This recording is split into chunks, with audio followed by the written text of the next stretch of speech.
வணக்கம் மக்களே. Thiruvonam bumper ticket 25 கோடி ரூபாய் விழுந்தாக்க யாராவது அழுவுமா? ஒரு நபர் ஆனந்தத்தில் சோகத்தில் ரொம்ப அழுதுருக்காரு. என்னடா காரணம் பார்த்தாக்க, அந்தளவுக்கு சொந்தக்காரங்க, ஃப்ரெண்ட்ஸு, ரிலேட்டிவ், அன்னோன் பர்சன் நிறைய பேர் அவங்க வீட்டுக்கு முன்னாடி மறுநாளே வந்து பணம் எனக்கு கொடுங்க, என் மக கல்யாணம், பணம் எனக்கு கொடுங்க, ராயல் என்ஃபீல்டு இப்போ பைக் வாங்கணும், பணம் எனக்கு கொடுங்க, நிறைய பேங்க் லோன் இருக்குது, மியூச்சுவல் ஃபண்ட்ஸ் எல்லாம் இருக்குது, அதெல்லாம் கிளியர் பண்ணணும் அப்படின்னு சொல்லிட்டு அன்னோன் ஃப்ரெண்ட்ஸு நிறைய பேர் இதனால் நிறைய ப்ராப்ளத்தை அனுபவிச்சார். அவர் பணம் வந்தது, வின் பண்ணினது கொஞ்ச நேரம் சந்தோஷப்பட்டாப்புல. அதுக்கப்புறம் அந்த பணம் கைக்கு கிடைக்கிற வரையும் கிடைச்ச பிறகுமே ரொம்ப நாள் சோகத்தில் தான் இருந்தார்.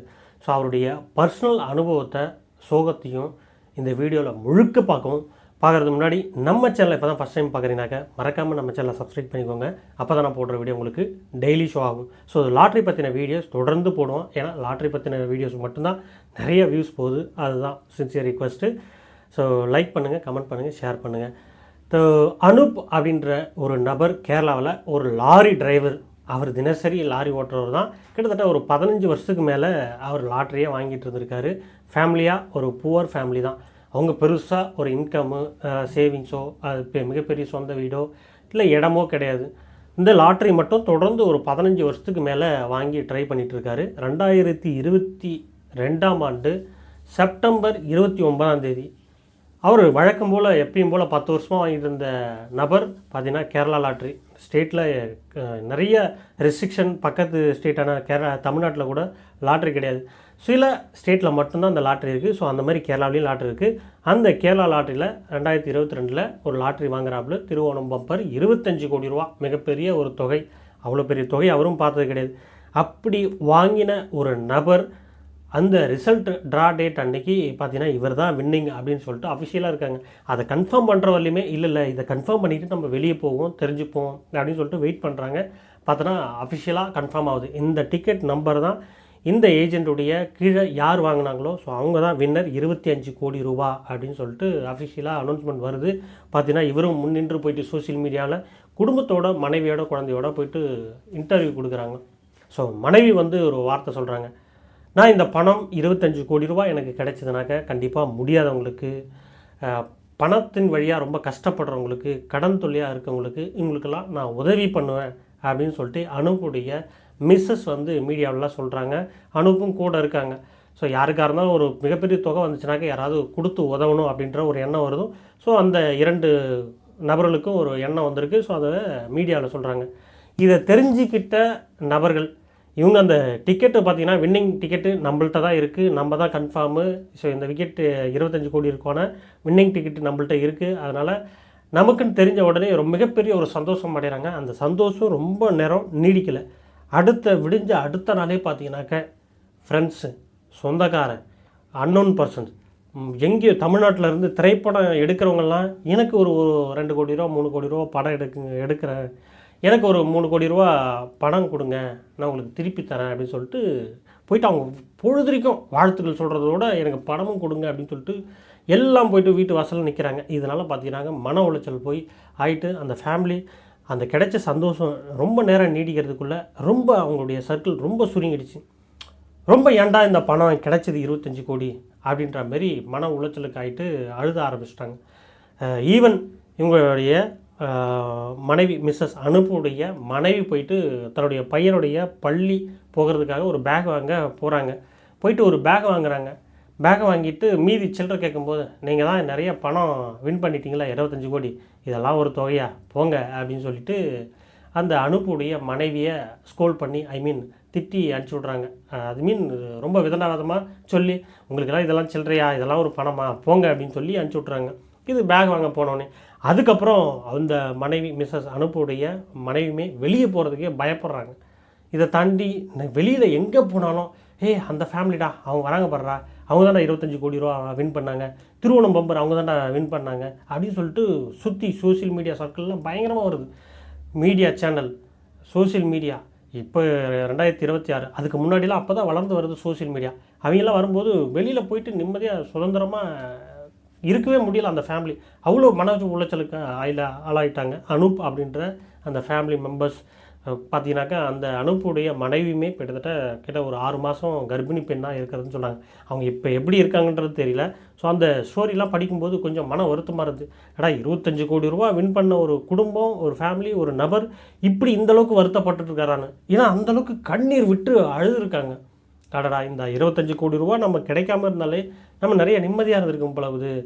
இப்படி 25 கோடி ரூபா வந்துருச்சு அப்படின்னு சொல்லிட்டு மீடியாவில் போயிட்டு நம்ம கொடுத்த இன்டர்வியூ பார்த்தீங்கன்னாக்க நமக்கு சொந்தக்காரம் முதல் கொண்டு ஃப்ரெண்ட்ஸ் வரலையுமே பார்த்தீங்கன்னாக்க இன்றைக்கி விரோதாயிட்டாங்க.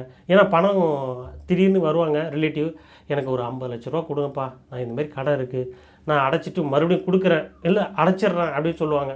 இதை கொடுக்கணும்னு சொல்ல முடியுமா, கொடுக்க முடியாதுன்னு சொல்ல முடியுமா? இப்போ தான் ஃபஸ்ட் டைம் நம்மளே இப்போ தான் 25 கோடி ரூபா வாங்கியிருக்கோம். ஐ மீன் அந்த ஃபேமிலி சார்பாக இவங்கள போய் ஒரு 50 லட்ச ரூபா கொடுக்கணும்னு சொல்லிட்டு முன்னிறுத்தி அவங்களுக்கு கொடுத்துட்டு மறுபடியும் அவங்க பின்னாடி ஃபாலோ பண்ணும்போது ரொம்ப கஷ்டமாக இருக்கும்ல அந்த ஃபேமிலி. ஸோ அப்படி மன உளைச்சலாக இருக்குது. நல்லா பேசிகிட்டு இருந்த நண்பர்கள், க்ளோஸ் ஃப்ரெண்ட்ஸ் சர்க்கிள் பார்த்தீங்கன்னாக்க, டேய் எனக்கு ஒரு 2 லட்சம் 3 லட்சம் கொடுறா, நான் இதை முடிச்சுட்டு தரேன். ஐ மீன் அவங்களுக்கு எந்த மாதிரி டிமாண்ட் வந்துச்சுன்னு தெரில. நான் என்னுடைய ஓன் ஸ்டோரியாக தான் சொல்கிறேன். எனக்கு ஒரு 3 லட்ச ரூபா கொடுறா, நான் உங்களுக்கு அடிச்சு தரேன்னு. இவங்க அந்த பணம் கைக்கு வர்றதுக்கு முன்னாடி இந்த அளவுக்கு டிமாண்ட் வந்திருக்கு, கருத்துக்கள் வந்துக்கிட்டே இருக்குது. எனக்கு பணம் கொடுன்னு அவங்க எதுவுமே சொல்ல முடியாமல் அவங்க நண்பர்கள் வட்டாரம், ரிலேஷன்ஷிப் வட்டாரங்கள் தெரிஞ்சவங்க எல்லாமே பார்த்தீங்கன்னாக்க விரோதி ஆகிட்டாங்க. ஸோ முதல்ல இந்த பணத்திலிருந்து, இந்த பணத்தை பாதுகாப்புறோமோ இல்லையோ, இந்த சுற்று வட்டாரத்திலிருந்து நம்ம ஃபேமிலியை பாதுகாக்கணும்டா அப்படின்னு சொல்லிட்டு அந்த அனுப் அப்படின்ற ஒரு நபர் 2022 தன் ஃபேமிலியை செட்டில் பண்ணுறாரு.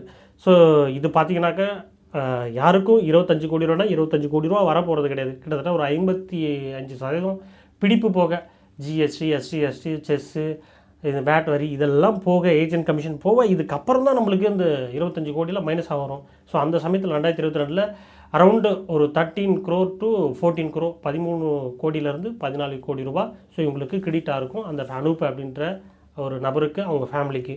இந்த கோடி ரூபாயை அவர் என்ன திட்டமிட்டிருக்காங்கன்னா, இந்த பணத்தை நம்ம முறைப்படி எப்படி செலவழிக்கணும், எப்படி இன்வெஸ்ட் பண்ணணும், நம்ம ஃப்யூச்சருக்கு எப்படி வச்சுக்கணும் அப்படின்றது தான். ஈவன் அதில் ஒரு நபர் என்னன்னாக்க, ஒரு நபர் பார்த்தீங்கன்னாக்க அவருடைய வீட்டுக்கு போயிட்டு சாயந்தரத்துலேருந்து சாயந்தரம் போயிட்டு ஒரு நாள் இரவு அங்கேருந்து மறுபடியும் மறுநாள் பொழுது வரலையுமே இருந்திருக்காரு. என்னடான்னாக்கா அவர் அன்னோன் பர்சன் அவங்க மீடியா சேனலில் கொடுத்த ப்ரெஸ் மீட்டை வச்சு எனக்கு ஒரு புல்லட் பைக் ஒன்று வாங்கி கொடுங்க அப்படின்னு சொல்லிட்டு ரிக்வஸ்ட் பண்ணி உக்காந்துருக்காரு. இதெல்லாம் பார்க்கும்போது கொஞ்சம் நம்மளுக்கு கொஞ்சம் என்ன சொல்கிறது, வருத்தமாக தான் இருக்குது. ஈவன் ஒரு ஃபேமிலி போயிட்டு ஒரு நபர் என்னுடைய ஃபேமிலியில் இருக்கக்கூடிய ஒரு பெண்ணுக்கு நல்லா திருமணம் பண்ணி வைக்கணும், இதை பணம் கொடுங்க அப்படின்னு சொல்லி கேட்டிருக்காங்க. அவர் 25 கோடி ரூபா எல்லா மனசுலையும் பதிஞ்சு போச்சு. இப்போ திருவோணம் பம்பர் 2026 செப்டம்பர் இதில் நடக்க போகுது. ஸோ அதுக்கு ப்ரைஸ் தொகை 30 கோடி ரூபா. இந்த 25 கோடி ரூபாயில் அவர் அப்பயே 2022 13-14 கோடி ரூபா தான் விழுந்திருக்கு. ஐ மீன் அவருடைய அக்கௌண்ட்டில் கிரெடிட் ஆகிருக்கு. அதை வாங்கிறதுக்கு முன்னாடி இத்தனை பேர் போயிட்டு டிமாண்ட் பண்ணியிருக்காங்க. மனுக்கள் நிறையா போயிருக்கு, ரெக்கமெண்டேஷன் நிறையா போயிருக்கு, ரிலேட்டிவ் நிறையா போயிருக்கு. அவருடைய மனநிலைலாம் யோசித்து பார்க்கும்போது ரொம்ப அந்த பணத்தை வாங்கி சந்தோஷமாக அனுபவிக்கிறதை தாண்டி இவங்களுடைய குறைகளை, டிமாண்டை, எனக்கு பணம் கொடு, எனக்கு பணம்னு சொல்லிட்டு அன்னோன் பர்சன்லாம் வந்து கேட்கும்போது எவ்வளோ வருத்தமாக இருக்கும்.